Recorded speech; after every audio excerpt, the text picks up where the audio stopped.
ఇప్పుడు సరిగం పదనిసలు సన్నిధ మగరిస ascending order descending order మెట్ల మీద. మొదట ఈ దండంకి ఈ చేయి తెచ్చుకోవాలి, అరచేయిని పై వరకు పెట్టుకోవాలి, చూపుడు వేలు మధ్య వేలుని ఈక్వల్గా చేసుకోవాలి. ఈ రెండు సమం చేసుకోవాలి. అంటే you have to equal the index finger and middle finger. కృష్ణుడి చేతిలో వేణు ఉన్నట్టుగా మన వేలు ఉండాలి ఇలాగా. తర్వాత 1 తాళంతో నార్మల్. ఈ 2 వేళ్ళు ఈ చివరి మెట్లో మధ్యలో ప్రెస్ చేయాలి. అది 2 రీ.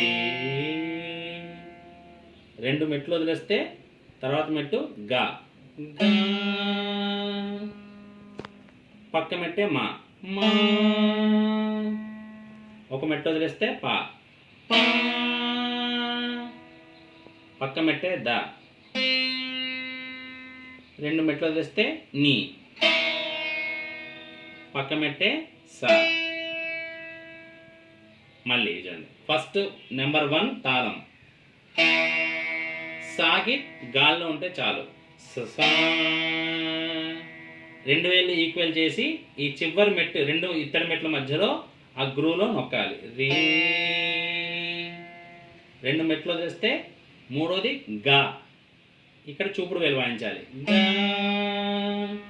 పక్క మెట్టు మా. ఇక్కడ మధ్య వేలు. ఒకటి వదిలేస్తే పా. అంటే ఇక్కడ ఇండెక్స్ ఫింగర్. పాకి తాళం కూడా వస్తుంది. పక్కనే the normal.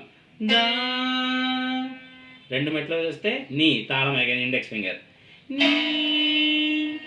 పక్కదే saw normal finger middle finger.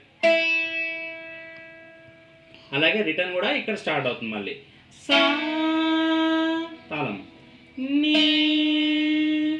2 steps వదిలేస్తే దా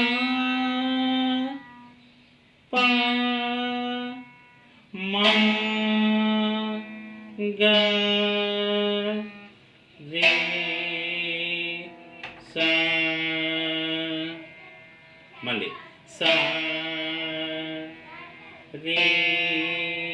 2 మెట్లు వదిలేస్తే గా. పక్క మెట్టే మా. ఒక మెట్టు వదిలేస్తే పా తాళం. తాళం ఎప్పుడు ఇండెక్స్ ఫింగర్తో వస్తుంది. పక్కదే ద. 2 మెట్లు వదిలేస్తే నీ. పక్కదే సా. రిటర్న్ కూడా అంటే డిసెండింగ్ అంటారు. సా నీ.